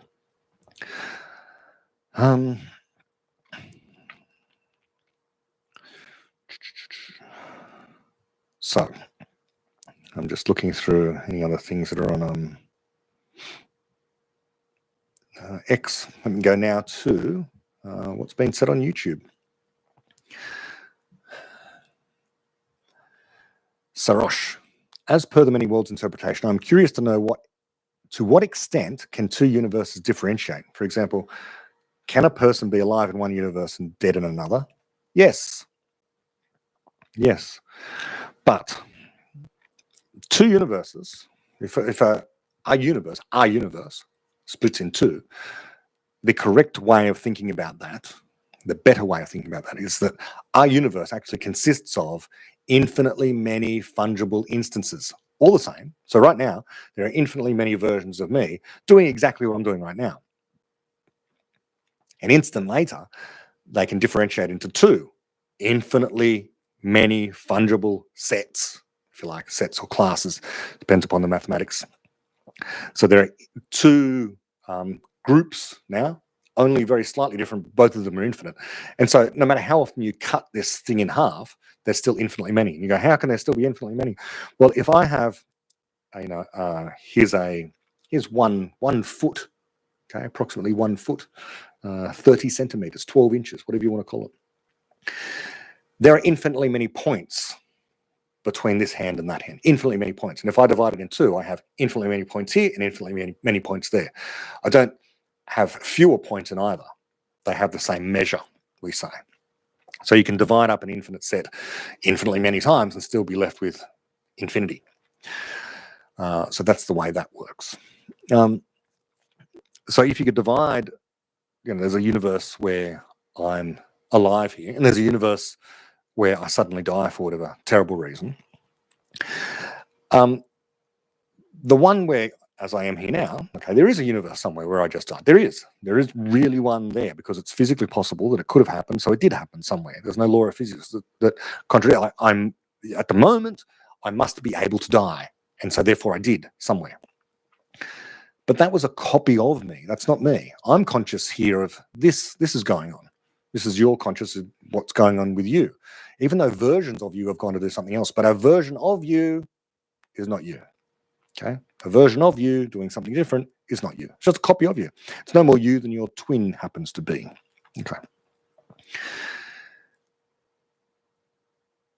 And Sarosh has gone on. And as people age, instances of the same person dying would increase across the universes. How long can that go on for? There's no upper limit. We could be immortal. Hopefully you and I are part of the group of people that goes on to live forever. That'd be nice. Or at least goes on to live for as long as you want. Goes on to live for as long as you want.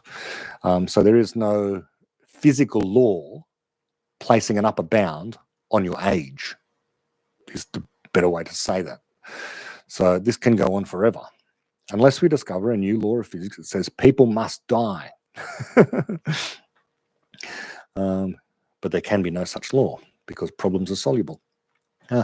One aspect, this is from Tornado Eye, one aspect of taking children seriously that I find difficult of defending in discussions is the addictive nature of some video games and high-calorie foods. How should TCS parents think of such problems? Question mark. There's no such thing as addiction to certain high-calorie foods or video games. Fact. Do some people engage in behaviors which are bad for their health? Yes.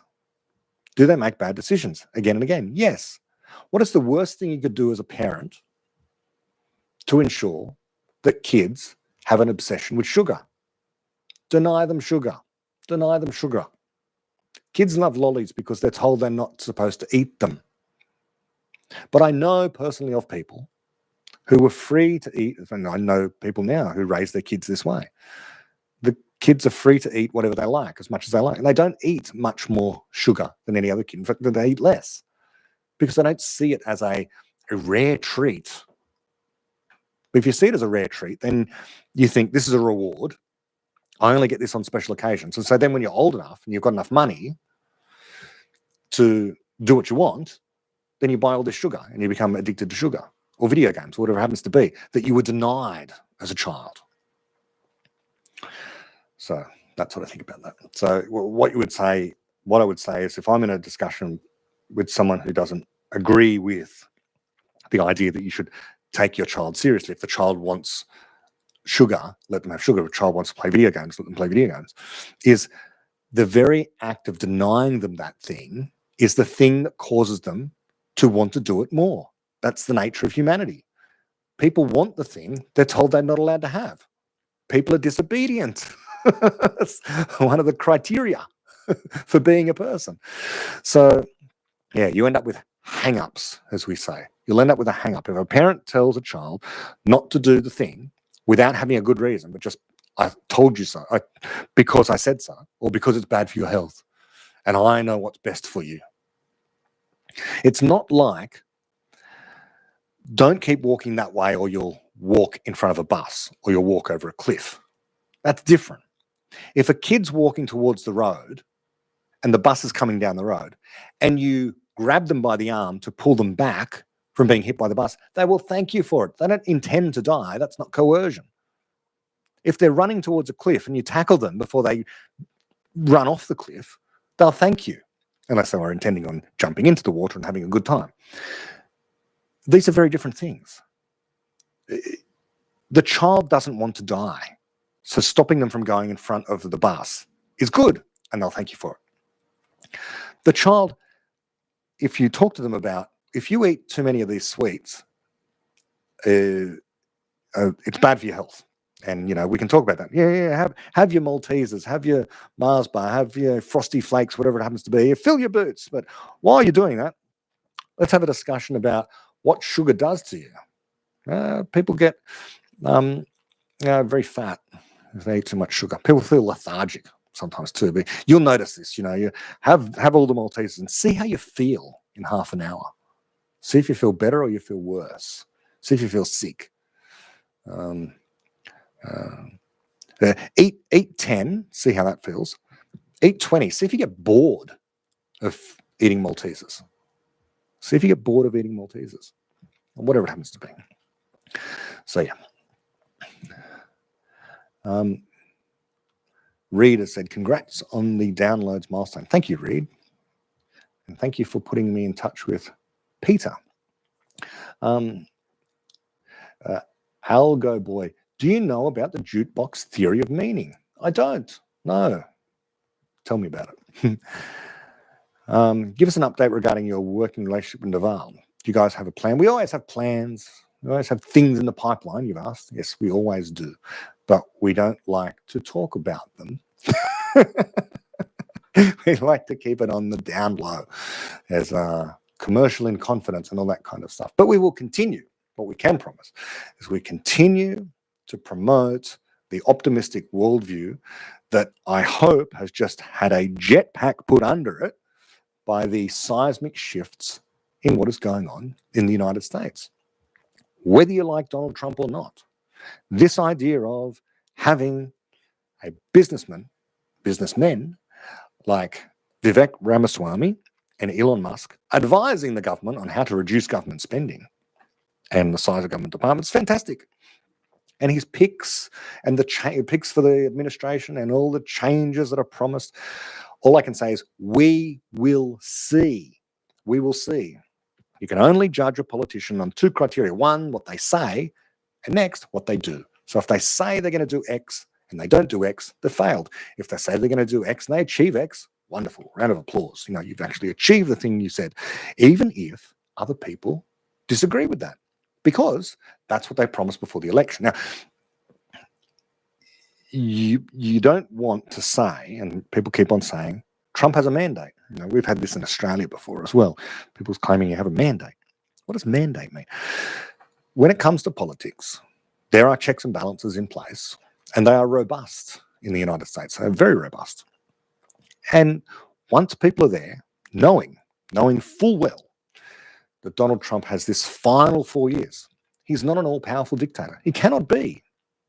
And so the Senate, even though it's ruled by Republicans, those senators, they can stay for longer than 4 years. And they may want to stay for longer than 4 years, so it may be in their interest that if Trump tries to do something that they disagree with, including in the Congress, that they may decide to deny him the capacity of doing that, part of the checks and balances. So I'm optimistic about what's going to happen in the United States over the next 4 years, not just because Trump might do a whole bunch of things, but also because the entire government apparatus of the United States has changed in such a way that we will see change. And I think that we want to have seen change, in particular with the swamp or the bureaucracy. I think that's the thing where Trump learned from his first term that he wasn't able to enact much change. And I'm not one for bureaucrats. I don't like bureaucracies. I think they are immune to criticism. They are a way of violating Popper's criterion, where they rule, they can issue edicts, they can issue everything from fines to make up new regulations that no one voted for. Chief health officers were a perfect case in point there, where during COVID, the chief health officers around the world, the unelected bureaucrats, were able to say, we are going to implement this particular restriction on your freedom. Why? Because this is the best available science. And then they would also say, in basically the same breath, but it is ultimately the politician who decides this. Now, what does the politician do? The politician then says, well, this is the best scientific advice that we have, so I have to defer to the authority of science. So no one was ultimately responsible. Terrible violation of Popper's criterion. So that kind of thing was illuminated in neon lights during COVID, and everyone noticed, oh, look at the power these bureaucrats have. But many of us had known that the bureaucrats behind the scenes had always had this kind of power and have this way of eating away at your freedoms through regulations, especially the regulations that business has to go through. So maybe that will be reduced, the power of the bureaucrat. And so I'm optimistic about it, and I think Naval is optimistic about it, and a lot of people in the United States are very optimistic about that aspect of things, unburdening business from regulation and bureaucracy. Goat has asked, Brett, when my friends ask, what is experimental confirmation of many worlds? What should I say? I believe worlds do exist, but it can be in different structure. First, you would say there is no such thing as experimental confirmation of anything. Of anything. You don't confirm. All you can do is to distinguish between different theories guessed. So there is an experimental test of the many worlds interpretation. You can type it in, many worlds interpretation, experimental test, Brett Hall or Topcast on YouTube, and you'll find the test. I go through it in about 20 minutes. And I'm not going to go recapitulate that here now. So you'd first say there's no such thing as experimental confirmation, but you can do an experiment to rule out the collapse idea, okay, the wave function collapse idea, for example. And that leaves you with the only known explanation, the many worlds interpretation. Goat has also said, Brett, you mentioned AI disobeying. The open AI thought it malfunctioned. Can you elaborate more on if it is AI? I'm not sure. I don't know what that means. A few more things. I'm just trying to... Goat has asked a series of questions. People can check in the chat to see whether or not I should answer them. I'm not going to answer all of these things.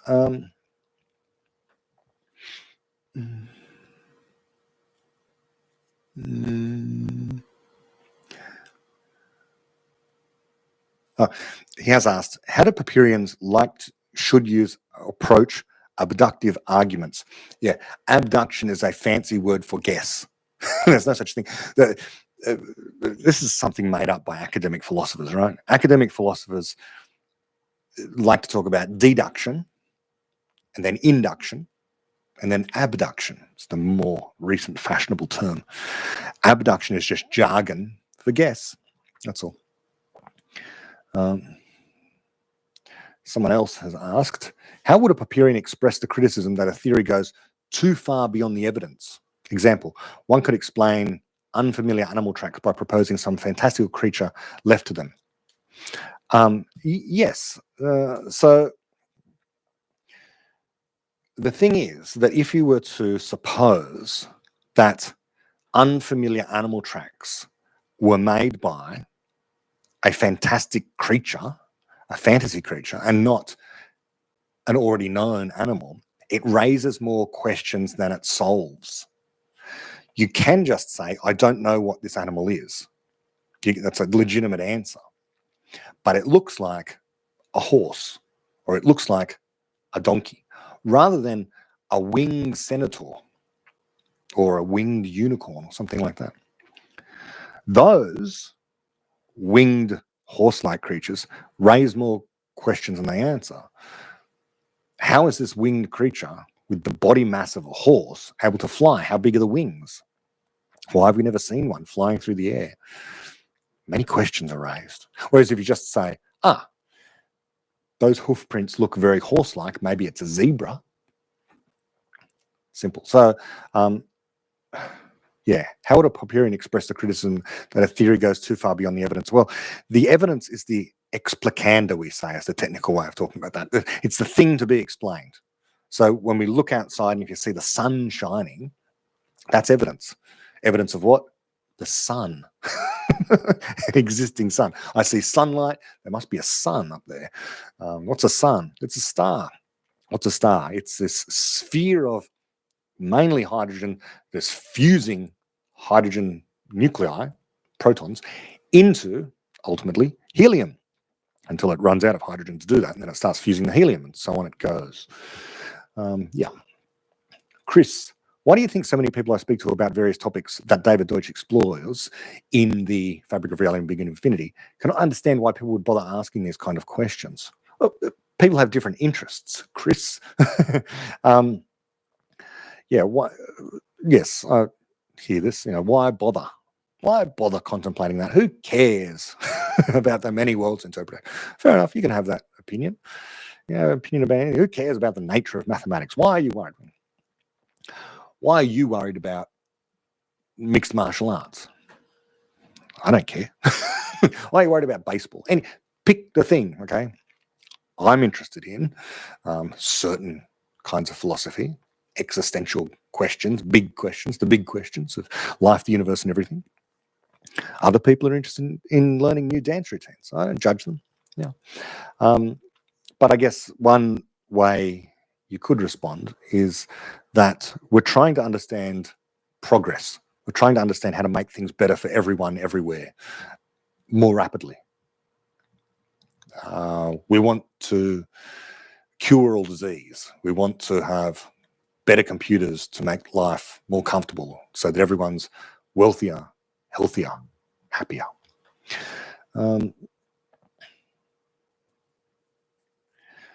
Chris, what conditions must exist for knowledge to grow indefinitely, and how can we improve our systems to ensure this growth continues?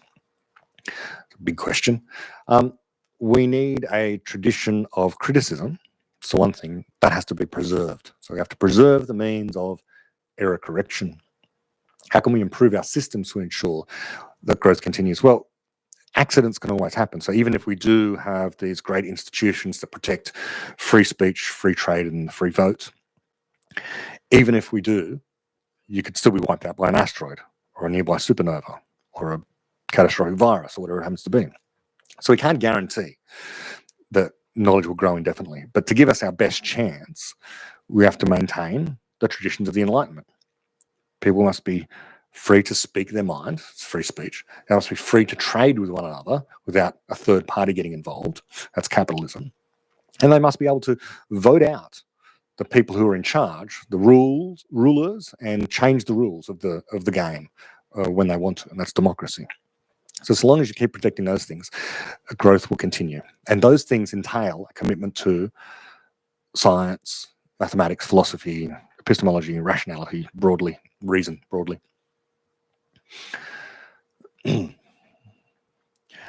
Donald Troy, thank you to Ed for the for the donation. Donald said, you should have a conversation with David Shapiro. His YouTube channel is full of videos with misconceptions about these LLM models and how they are close to becoming conscious. Yeah, well, he's in good company. I don't hear many people. There's a lot more now, but echoing the kind of things that myself, Naval, and David have said. It began with David talking about this stuff and explaining what the nature of personhood is, and therefore what the nature of creativity is, and universal explainer, and all this sort of stuff. As for LLMs getting close to becoming conscious, well, they don't know what conscious is. No one knows what consciousness is. So how they know that they're getting close to it, I don't know. The Turing test was never a good test for anything. It wasn't a good test for personhood. It was a good test for a system that could have a conversation with you. So that test has been passed. No one knows what AGI is exactly. They don't have the recipe for it, so they can't possibly say how close we are to getting there. Prajwal, what's your opinion on David Buss's evolutionary psychology? I don't know, and I'm not aware of it. What is your end goal or motivation after gaining this valuable knowledge? I have no end goal. There's no goal. There's no goal. I did a live stream once, in fact, on this about why you shouldn't live a goal-driven life. Once you set yourself up with goals, then you set yourself up for either succeeding in the goal, in which case you'll feel deflated, like you get the gold medal and then forever after everything's downhill from there because you achieved the goal. Or you'll fail to achieve the goal, in which case you'll feel bad. So in either case you feel bad. Don't have goals. Just have a mindset of problem solving. And each time you solve a problem, it'll open up a whole bunch of new problems for you to achieve. You might say that is setting a goal. Solving the problem is setting a goal. Not really, because you hear people write, this idea of you're going to write down your dreams on your dream board and say, this is what you want to have by the time you're 25 and then 35. And, if you don't achieve it, you'll be a failure. Well, defining things in terms of success and failure is already wrong. What you want is to have fun with life. And that is a problem of how to find ever more fun things. But it's not a problem that causes suffering. It's just a problem that leads to ever more interesting problems. Do you know of Lee Smolens, chemist in Glasgow, Scotland? Well, I know of Lee Smolens, the physicist, who's a different person, obviously. Oh, no. Lee Cronin is what you're saying. Do you know Lee? Of course I do. Of assembly theory, where everything can be assigned an assembly number. How does that theory interplay with Deutsch's constructor theory? I've answered that on previous live streams. It's too long to go through again now. Yeah, but basically, I have looked into it at length. Unfortunately, he hasn't dealt with the existing criticisms from mathematicians who have said and shown that assembly theory, as it is originally conceived, is just a rediscovery of an existing mathematical compression algorithm. That's all that the assembly number amounts to. A recapitulation of an existing mathematical theorem about how to compress things like the complexity of molecules and assign them a number. So that. Now, as for the rest of it, I'm not impressed. It's not a theory of the possible and impossible. He has taken what could have been a modest proposal about the complexity of molecules in chemistry.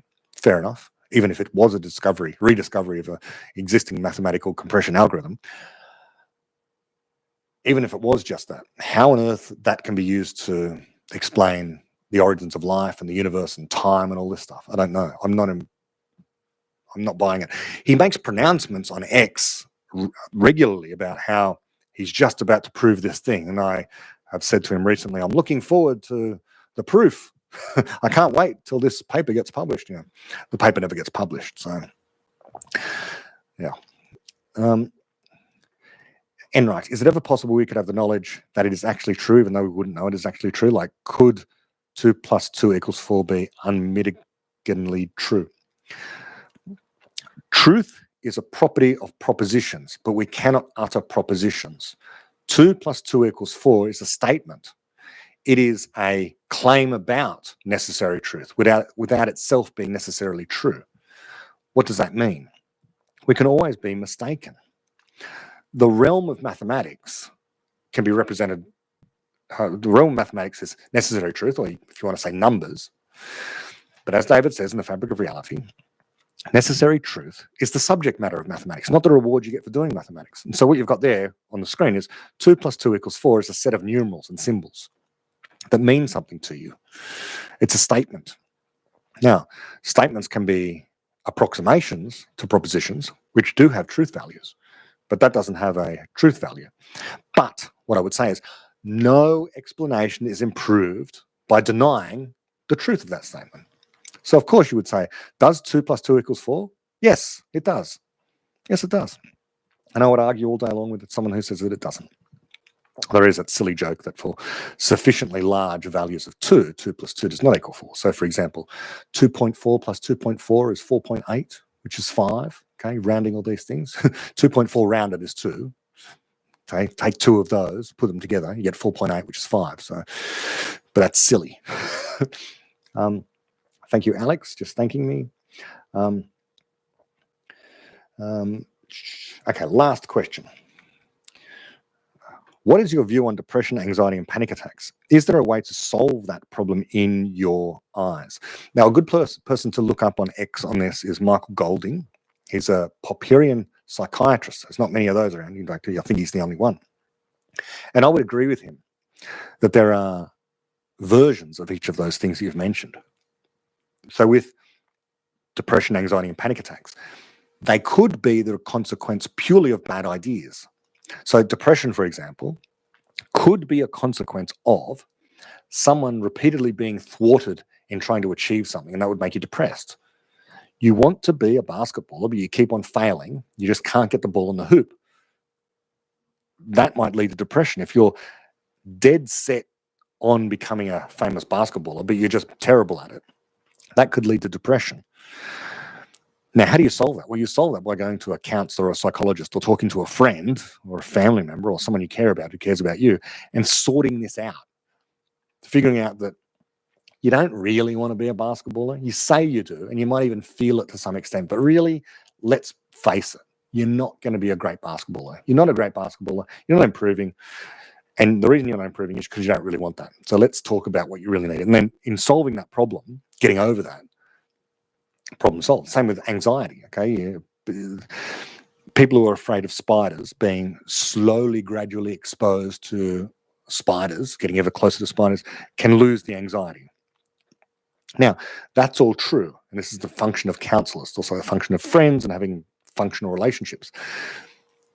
On the other hand, I agree with Michael. There are certain people for whom their brain chemistry is such that they do need interventions with chemicals that can modulate the action of neurotransmitters. That's also true. Two things can be true at once. That dichotomy that I just mentioned to you, and people are over-medicalized. People are over-prescribed a whole bunch of psychoactive drugs. So, for example, the whole idea of giving children Ritalin or whatever it happens to be, some sort of drug, because they have ADHD. Okay, so they have they can't pay attention for long enough in class. Well, yeah, because class is boring. A lot of stuff that kids are forced to do when they're young is boring. Medicalizing that is a terrible sin, I would say. It's terribly wrong. It's immoral. Not everyone is sad should be given Prozac. Not everyone is anxious should be given Xanax or whatever it happens to be.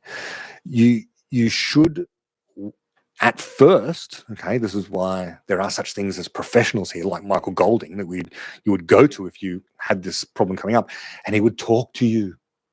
These psychologists and counselors and psychiatrists, if you don't have friends or family members who can help you, will talk to you first. And only after a very long series of conversations, will they figure out, okay, this is chemically wrong in your brain. This is why you feel the way you do. You might have everything, especially people who have everything going well in their lives, okay? Billionaires with good families and whatever, but might still be depressed. Okay? There have been cases of this. And they get medicated and then they do feel a lot better. One person I listen to a lot is Conan O'Brien. I like his podcast. It's very funny. So if I'm having some downtime, I listen to Conan O'Brien. It's called Conan O'Brien Needs a Friend. Anyway, he talks about how, you know, he's got a wonderful life. And what the part of his mind that makes him so funny and so energetic and whatever else also causes him to go through periods of great depression and anxiety. And so he didn't ever want to take drugs. He was worried it was going to affect his comedy timing and all that sort of thing, his creativity. And it did. So he had to figure out what drug would allow him to still be as creative as ever, while at the same time causing him not to feel depressed, because his natural state of his brain was half the time he was up and really, really happy and funny, and the rest of the time he was down. So he managed to fix that with drugs. So I think that's the rare exception, but those people exist. But for the majority of people who are depressed, I think it's just it's an issue of being thwarted. Okay? In other words, you wanting something to happen and it doesn't happen. You wanting to have more money than what you do, you wanting to lose weight, you wanting to have a particular relationship, you wanting to not have that person die, you wanting to achieve certain goals in your life. And if those things happen or don't happen in a way that you didn't want them to, then that can cause depression and anxiety. Worrying about the future, being concerned about the past, these are all things that can cause anxiety. And a lot of it is just to do with your thinking. Your thinking will cause these things. And this is something contemplatives figured out a long time ago. That once you are in the present moment, you will not regret the past or fear the future. So you won't feel regretting the past is depression, fearing the future, anxiety. If you can center yourself in the present moment, all you're thinking about is right now. And you're not concerned about either future you or past you. You're just here and now. And in that state, you won't be depressed or anxious because you're just here now. Unless you have a chemical imbalance. Okay, last of all, do you think Australia will be a livable country for humans in, say, 100 years as it is too hot and humid? No, I don't. I think Australia will be eminently more livable than ever in 100 years. It'll be a lot better. The whole world will be a lot better. All I can say is just you wait. And on that, thank you, everyone. And from Australia, good night. And for a lot of other people, good morning, good evening, wherever you happen to be. Bye-bye.